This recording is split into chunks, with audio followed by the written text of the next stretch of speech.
안녕하세요. 논리적으로 생각하는 국어 양병철입니다. 수험생 여러분들 만나서 반갑습니다. 이 시간에는 6월 모평에 출제된 고전소설을 해설해 주겠습니다. 23번부터 26번 지문이고요. 조웅전이라는 소설입니다. 영소설이 있죠. 이 소설도 EBS 연계교재인 수능특강에 실린 작품입니다. 이번에 6월 모평에서 문학작품들은 수필과 그 다음에 현대시 한 편을 제외하고는 다 EBS 교재에 실린 작품들을 출제했습니다. 연계율이 높다는 걸 보여주기 위해서 아니겠습니까? 근데 현대소설도 EBS 교재에 있는 지문은 아니고요. 알았죠? 고전소설도 EBS 교재에 있는 지문을 출제한 건 아닙니다.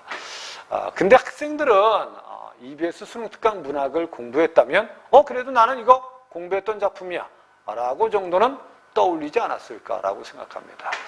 근데 내가 공부를 했든 안 했든 일단 주어진 지문의 장면을 정확하게 이해하는 게 중요한데요. 고전소설의 장면을 정확하게 이해하려면 여러분들이 기본적으로 어휘는 바탕에 좀 깔려 있어야 됩니다. 어휘에 대해서 너무 모른다면 여러분들 장면 이해는 좀 어렵지 않겠습니까? 그러니까 여러분들이 EBS 수능특강에 있는 작품들, 고전소설을 공부하면서 그래도 여러분들이 몰랐던 어휘들을 좀 익혀서 머릿속에 축적은 좀 할 필요가 있다는 거죠. 그래야지 낯선 지문이 나올 때 여러분들이 읽고 이해할 수 있습니다. 그 다음에 고전소설이든 현대소설이든 인물 파악이 중요합니다. 그래서 인물들이 과연 왜 등장했고 이 인물들 간의 관계가 무엇인지를 알아야지 또 우리가 장면을 또 정확하게 이해할 수 있습니다. 그런 장면이 정확하게 이해가 돼야지 이제 세부적으로 인물들의 심리와 또 말하는 의도라든지 행동하는 의도를 정확히 파악할 수 있죠. 그리고 이 소설은 여러분들 지문은 길지만 크게 요약을 하면 두 부분이나 세 부분으로 간단하게 정리할 수 있습니다. 그리고 그 부분들은 반드시 인과관계로 맺어져 있습니다. 그러면 여러분들이 이제 이 장면이 왜 생겼구나 라는 이 말을 인물이 왜 하는지 이 인과적 관계를 파악하면서 읽을 필요가 있다는 거죠. 자, 그럼 지금부터 선생님이 지문을 해설해 주도록 하겠습니다. 자, 앞부분에 이런 말 나오죠. 조웅은요, 조웅전이니까 뭐 얘가 주인공 아니겠어요. 그죠? 송나라 회복을 위해서 태자를 구했어요. 태자를 구했습니다, 조웅이. 함께 미국으로 가던 중에 서번국 병사가 매복한 함곡을 향합니다. 그럼 이 앞부분의 줄거리를 보면 이런 거예요. 송나라 회복을 위해서 결국 조웅이 태자를 구했고요. 오케이? 그리고 결국 태자를 구해서 미국으로 가다가 결국 어디에?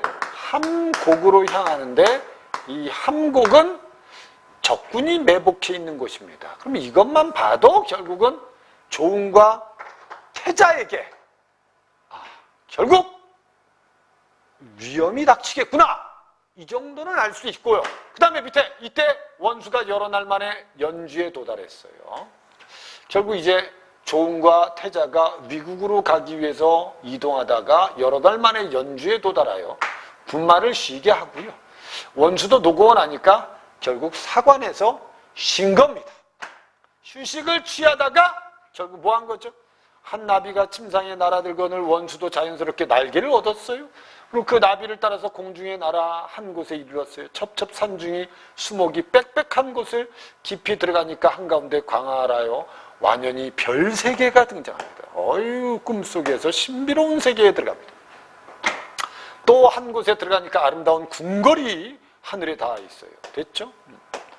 그리고 결국 나아가 보니까 문에 뭐라고 붙어있어요? 만고 충렬문이다 라고 또렷이 쓰여 있대요.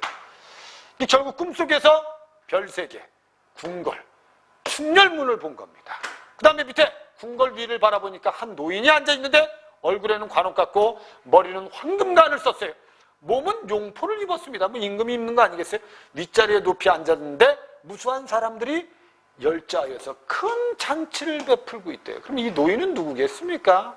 노인은 결국 이 별세계의 임금이겠죠. 그죠? 그리고 결국 큰 잔치를 배설해 술과 음식이 가득한 중에 절대 가인이 아름다운 사람들이 차례로 앉았어요. 아름다움이 측량할 수 없을 정도로 멋있는 사람들이 앉아 있는 겁니다. 좌석에 가득 앉은 사람들이 여러 왕의 흥망성쇠와 만고역대를 역력히 이루는 거예요. 그러니까 결국 이 사람들이 모여서 무슨 나라는 어떻게 흥했고 어떻게 망했어. 됐죠? 무슨 말인지 이해했죠? 그걸 서로들 얘기하는 겁니다. 역력히 이르는지라. 맨 윗자리에 앉아있는 제왕은 어찌 된 줄은 몰라요. 그 밑에서 여러분 사람들이 얘기하는 걸 못 들어요. 근데 결국 임금이 제왕이 이렇게 명합니다. 그대 등은 각각 공을 밝혀 나한테 올려. 이렇게. 됐죠? 그럼 여기 모여있는 사람들이 이제 거기 있는 제왕에게 공을 밝혀서 올리겠죠. 어떻게? 한이 좌석에 가득한 사람들이 각각 공을 밝히는 글을 올립니다. 그 공적을 올리는 게, 이게 쉽게 말하면 자기의 공적을 글로 써서 제왕한테 올립니다. 저는 본래 한나라 신하로 깊은 뜻이 많지 않았어요. 근데 이를 살펴보니까 복이 북두칠성과 1월에 찬란합니다. 저는 깊은 뜻은 없지만 복 많이 받은 사람이에요. 이렇게.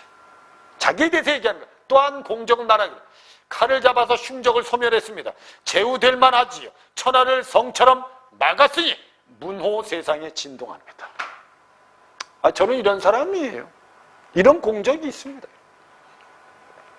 하였더라. 그 남은 공적을 어찌 다 기록하겠습니까? 이런 건 무슨 개입이죠? 작가 개입이다. 여기까지 장면이 이해되죠? 그죠? 지금 여러분 꿈을 꾼 거예요. 꿈속에서 어디 갔고 별세계로 갔고 이 별세계에서 제왕이 있고 제왕이 여러 사람과 함께 잔치를 베풀고 있고 제왕이 여러 사람들의 뭐를 올리라고 하죠? 공적을 적어 올려라. 그래서 사람들이 자기의 공적을 얘기하는 겁니다. 공과 업적을 얘기하는 거죠. 근데 그걸 다 어떻게 기록합니까? 그리고 자중에 여러 사람들이 각각 소회를 다하고 혹 녹이 등천하기도 하고 혹 칼을 빼들고 매우 성을 내기도 하고 어떤 자는 땅에 섰고 어떤 자는 깡충깡충 뛰고 어떤 자는 노래하고 어떤 자는 춤추는 거예요. 얘네들 미쳤나? 지금 여러 사람들이 결국 공적을 얘기한 다음에 큰 잔치에서 칼도 빼들고 춤도 추고 노래도 부르는 겁니다. 됐죠? 잔치를 즐기는 거예요. 이런 좋은 장면을 세밀히 지금 누가 종이 꿈속에서 구경할 때 한 사람이 좌중에 나앉으면서 말하더랍니다. 뭐라고? 우리의 각각의 소회는 다 옛날 일이니까 한탈에도 미치지 못해. 그러니까 우리 지금부터 송나라가 역적에게 망하니 이로 인하여 멸송이 망한 송나라가 송나라가 망하면 언제 회복되는지를 우리 한번 얘기해보자. 그래서 화제를 하나 정한 거예요. 그래서 잔치에서 자기들의 공적을 얘기하고 한참 잔치를 즐기다가 한 사람이 나타나서 야, 우리 지난 얘기하지 말고 송나라가 역적에 의해서 망할 건데 송나라가 언제 회복될 건지 우리 한번 얘기해보자. 이렇게 된 거예요. 그래서 송나라 복은 아직 길고 멀었어요. 어찌 회복이 없겠습니까? 어떤 사람은 송나라는 분명히 회복할 겁니다 라고 말해요. 그리고 또 어떤 사람은 그대 등은 알지 못한다. 하늘이 송나라 왕실을 회복하고자 종을 냈거든. 이 종이란 사람을 송나라 황실을 회복하기 위해서 종이 태어났는데 불쌍하다 종아. 일시에 극난하여 명일 내일 미명에 날이 밝을 때 새벽에 서번적에 간계에 걸려들어서 죽을 듯하니 불쌍하다 라고 얘기하는 거예요. 한 사람이. 종의 일은 우리와 같은지라. 우리와 같다는 건 종도 결국 충신이긴 하지만 결국 자기 뜻을 이루지 못하고 죽고 결국 우리한테 올 거야. 여기 있는 사람들이 다 그런 사람들이에요. 그래서 정해진 나이를 못 마치고 전쟁에 패한 혼이 될 듯하니 불쌍코 가련하다라고 한 사람은 비극적인 말을 하는 거고 한 사람은 아니야 송나라는 회복할 거야 라고 낙관적인 말을 하는 겁니다. 알았죠? 이럴 때 문지키는 군사가 급히 고하기를. 이게 사람들이 모여서 송나라 회복할 거야 라고 낙관적으로 전망하는 사람이 있고 어떤 사람은 아니야 조응이 죽어. 비관적으로 전망하는 사람이 있는 거예요. 이때 갑자기 누가 와요? 송나라의 문제라는 인물이 들어옵니다.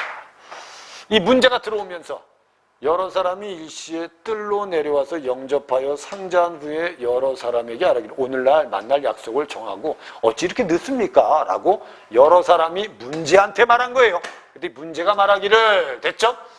아니 송나라 왕실을 회복할 신하는 조응인데 조응 얘기 또 나오네. 오다가 한 곳에 보니까 부축한 서번이 조응을 잡으려고 이리저리 하는구나.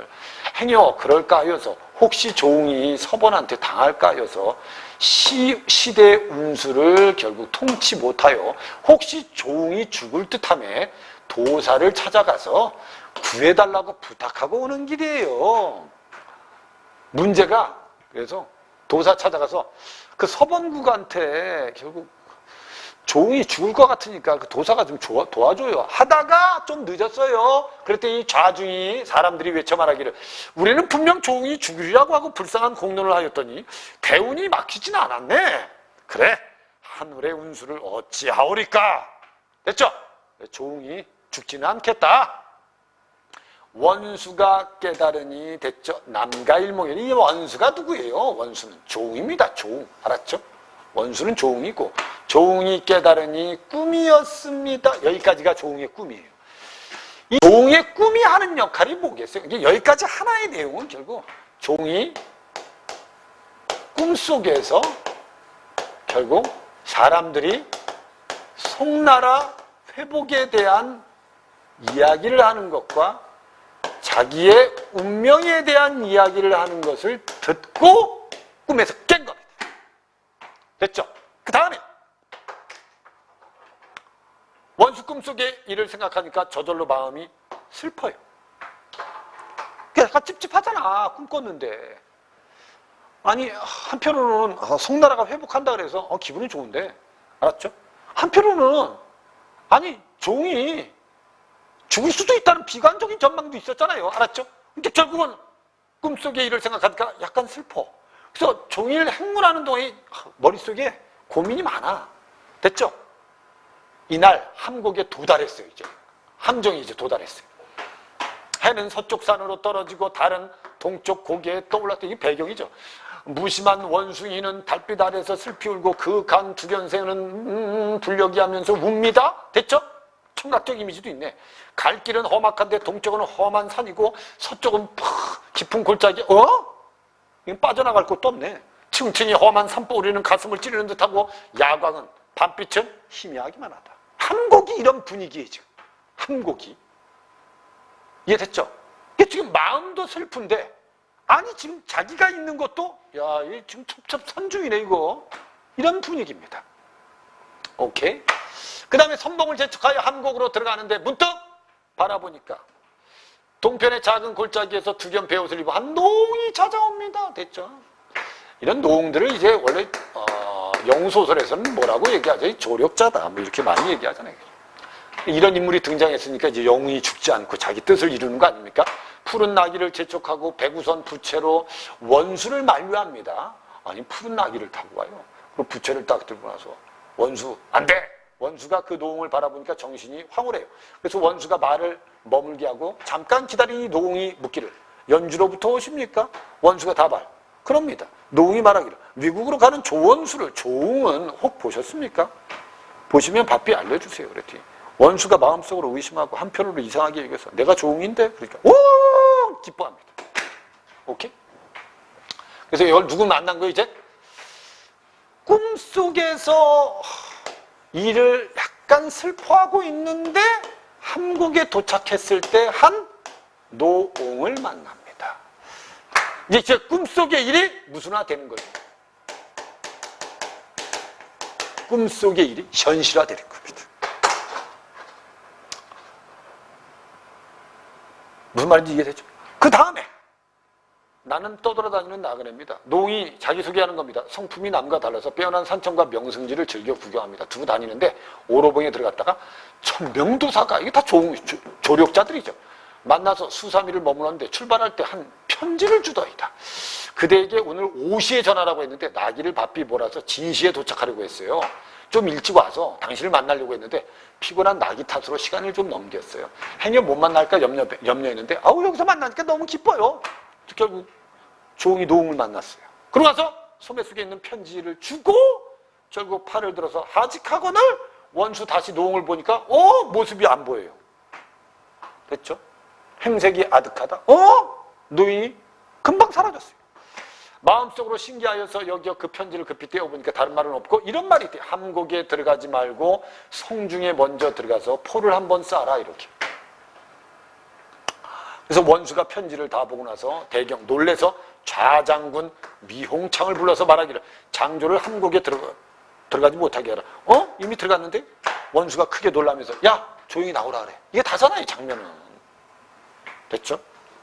결국 너는 급히 들어가서 선봉을 데려와라. 데려올 때 조심히 데려와라. 그럼 결국 홍창이 원수의 명을 듣고 급히 함곡으로 들어가서 선봉이 군사들 몰고 들어가죠. 원수는 편지를 얻어서 기뻐하며 진을 칩니다. 됐죠? 그럼 결국 이 노웅을 만났기 때문에 우리는 이제 원수는 기뻐하죠. 기뻐하는 이유는 이 꿈의 내용이 현실화됐기 때문에 그래 명나라는 미안합니다. 송나라는 회복될 수 있고 나는 죽지 않을 거야 라는 이제 확신이 생겼겠죠. 됐죠?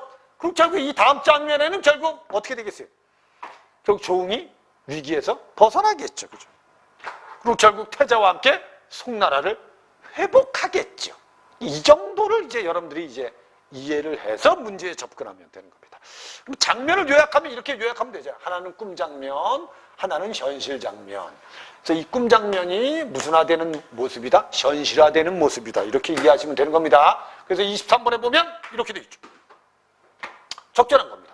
송나라의 문제는 서번적의 관계에 빠져 사람들과의 약속을 이건 말이에요. 서번적의 관계에 빠져 이건 틀렸죠.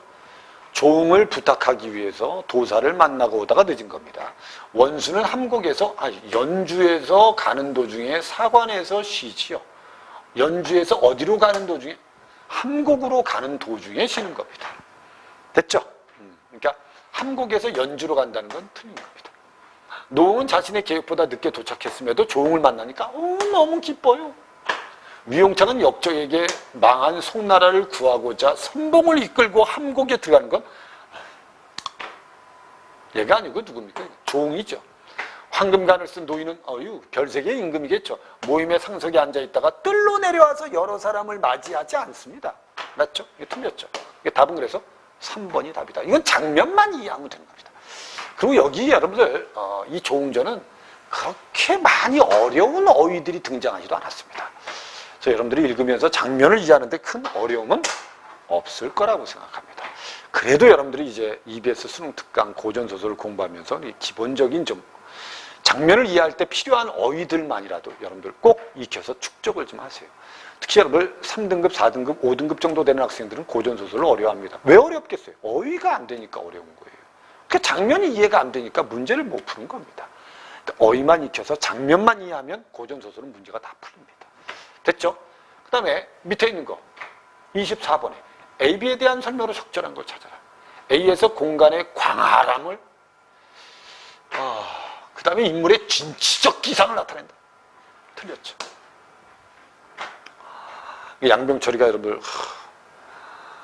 중국에 갔는데 중국 요동 땅이 끝없이 펼쳐져 있어요. 거기에서 여러분들 그 요동 땅을 보고 여기가 바로 내가 살 땅이야 라고 하면 병철이의 진취적 기상이 나타나죠. 여긴 여러분들 별세계에서 느끼는 건 신비로움이라고 봐야죠. 다 틀린 겁니다. 이해되셨죠? 결국 여러분들 조웅이 꿈속에서 별세계를 보고 뭘 느껴요? 광활함을 느끼고 진취적 기상을 느낍니까? 아니죠. 신비감을 느끼죠. B에서는 시간의 흐름을 통해서 인물의 낙관적 태도가 드러나 있습니다. B는 여러분들 지금 어떤 상황이에요? 꿈속에서 건데 좀 찝찝해요. 알았죠? 근데 지금 내가 있는 것도 이게 첩첩산중이에요. 약간 불길함을 느끼지 않겠습니까? 그거지. 시간의 흐름에 따라 인물의 낙관적 태도는 여기 없습니다. 그 다음에 A에서는 낭만적 사건을 위한 환상성이다. 이게 여러분 남녀 간의 사랑을 위해서 제시된 배경입니까? 이게? 낭만적 사건이라는 건 아주 순수한 감정을, 순수한 사건입니다. 그럼 여러분, 아주 아주 아름다운 여인과 멋있는 남자가 아주 순수한 사랑을 하는 사건이 벌어지는 공간은 아니죠. 아웃됐죠. 구체적인 시대적 상황, 현실성을 부각한다. 시대적 상황 없습니다. 됐죠. 단지 여러분들 한 곡의 배경을 제시한 것뿐입니다. 그 다음에 A의 공간의 변화에서 비롯되는 긴장감이, 여기 긴장감이 어디 있어요? 신비감을 느끼는 거지. B에서는 계절적 상황에서 비롯된 쓸쓸함은 아니죠. 꿈 때문에 생긴 거죠. A에서는 비현실 공간이네. 별 세계니까. 그래서 신비감을 느끼네. 맞죠? B에서는 현실 공간인데 한 곡입니다. 꿈이 아니고 현실이죠. 거기서 느끼는 뭐다? 불길합니다. 이게 답은 5번이 정확히 답이네요. 그러니까 여기서는 여러분 두 공간이, 하나는 무슨 공간? 꿈의 공간. 하나는 무슨 공간? 현실 공간. 이렇게 여러분들이 이해하고 풀어도 답은 찾을 수 있지 않겠습니까? 근데 결국 조응조는 딱 두 부분으로 나누면 하나는 꿈, 하나는 현실. 이렇게 여러분들이 요약하면 되는 겁니다. 25분의 큰 잔치에 대한 설명으로 적절하죠. 이게 의외로 오답률이 높습니다. 그러니까 이건 장면 이해를 못하는 겁니다. 여기 참석자들은 서로의 공적을 평가하여 소외를 드러내고 있다. 이건 들어있지 않습니다. 알았죠? 답이 1번입니다. 서로의 공적을 적어서 제왕에게 올리긴 하지만, 알았죠? 서로가 서로의 공적을 평가하지는 않습니다. 이게 이 단어를 놓쳤기 때문에 오답률이 높은 겁니다. 밑에 참석자들은 특정 인물에 대한 염려와 기대를 드러내고 있습니다. 됐죠? 이게 무슨 말이죠? 참석자 특정 인물에 대한 염려, 조응이죠. 조응에 대한 염려와 기대가 나타나요. 참석자들은 대화를 통해서 국가의 흥망성쇠에 대한 관심을 드러내요. 맞죠? 주로 얘기할 때 국가의 흥망성쇠에 대해서 얘기합니다. 참석자들은 소회를 다한 후에 여러 행위를 통해서 각자의 심정을, 여러 행위는 뭐죠? 춤추기도 하고 노래 부르기도 하고, 됐죠? 칼을 뽑아 휘두르기도 하고, 이런 행동이 여기 나타나 있어요. 많은 참석자와 가득한 음식 차림을 풍성한 잔치는 맞습니다. 큰 잔치가. 이 큰 잔치가 이런 배경이라는 걸 알 수 있죠. 다 읽고 났는데 다 맞는 것 같은데? 라고 할 때는 여러분 아주 꼼꼼하게 봐서 구체적인 단어 중에 하나 잘못된 걸 여러분들이 찾아내면 됩니다. 알았죠? 그래서 이게 잘못됐다고 아시면 되죠. 답은 1번이었습니다. 그 다음에 이제 26번 문제를 보면 보기를 가지고 감상해 보세요. 그 내용입니다. 조응조는 꿈은 초월적 세계의 뜻을 주인공에게 전달하는 기능을 하죠. 꿈속의 경험을 통해서 주인공은 자신에게 부여된 천명과 현실 세계에서의 위기, 자신의 초월적인 세계의 비유 등을 알게 되는 게 꿈을 통해서 하는 겁니다. 이러한 초월적 세계의 뜻에 대해서 주인공은 맨 처음에 확신하지 못하지만 전달자라든지 구체적인 증거물들이 있으면 확신하게 된다는 거죠. 됐죠? 그래서 초월적인 세계의 뜻을 확인하게 되죠. 주인공이 이와 같은 초월적인 세계의 뜻을 확인하고 실천하는 영적 면모가 보인다. 그러니까 꿈속에서 봤던 게 현실로 딱 오면 이게 무슨 꿈이지? 하고 이제 자기도 이제 잘 모르겠잖아요. 그죠? 근데 꿈에서 나타난 인물이 현실에 등장하면 꿈속의 내용이 이 내용이구나 라고 이제 알게 된다는 겁니다. 그래서 이 26번 문제도 학생들이 좀 이해를 못해서 틀린 경우가 좀 있을 겁니다. 꿈속의 속 문제가 조응을 구하려 한 것은 조응에 대한 초월적 세계의 보호죠. 별 세계의 인물이 조응을 보호하고 있습니다. 원래 여기 선생님이 이제 이 소설에는 뭐 나타나 있지 않지만 이 문제가 원래는 이제 태자의 아버지입니다. 알았죠? 원래 이 사람이 송나라의 황제였어요. 근데 결국 죽어서 이 별세계에 온 거고, 그 태자가 이제 조응과 힘을 합쳐서 멸망한 송나라를 회복한다는 내용입니다. 문제가 그런 인물이랑 참고를 알아두세요. 그 다음에 조응의 행군 중에 슬퍼하는 것은 전쟁에 패한 혼이 될 것이라는 꿈속의 말에 대해서 확신하지 못한 것이다. 이게 말이 안 되잖아. 얘가 슬프려면 이런 확신이 있어야지 슬픈 거 아니에요? 그죠? 얘는 일단 선택지 자체가 논리적으로 모순입니다. 근데 지금 조응이 행군 중에 슬퍼하는 건 꿈속의 내용이 과연 이게 현실화될까? 아니면 현실화되지 않는 걸까? 이거 믿어야 돼 말아야 돼? 라는 반신반의가 있기 때문에 지금 슬픈 겁니다. 전쟁에서 패한 혼이 돼서 자기가 죽을 거라는 것에 대해서 확신하지 못했기 때문에 슬프다? 말이 안 되죠. 조응이 슬퍼하는 건 아니 지금 왜 이렇게 지금 태자하고 송나라를 회복하러 가는데 갑자기 이런 꿈이 내 속에 나타났지. 그리고 거기서 내가 죽는다고 했는데 기분 진짜 안 좋다. 이런 뜻이거든. 그럼 전쟁의 패한원이 될 것이라는 꿈속의 말에 대해서 확신하지 못하기 때문이 아니고 이 말이 과연 진짜일까? 라는 생각 때문에 슬픈 거죠. 이 말 자체가 모순적입니다. 답은 그래서 2번입니다. 꿈속에서 송나라의 황실을 회복할 신하로 조응이 거론된 것은 조응에게 주어진 천명이죠. 됐죠? 그럼 조응은 결국 태자와 함께 송나라를 회복할 겁니다. 조응이 노응을 전달받은 편지가 있죠. 이 증거물이죠. 조응이 꿈속의 경험을 알게 된 초월적 세계의 뜻을 신뢰하게 되죠. 왜? 증거물이 있으니까. 그 다음에 노응이 천명도사의 부탁을 받아 편지를 전하고 떠난 것은 노응이 결국 초월적인 뜻을 누구한테 조응에게 전달한 사람. 이 증거물, 이 노응도 뭐죠? 구체적인 인물이죠.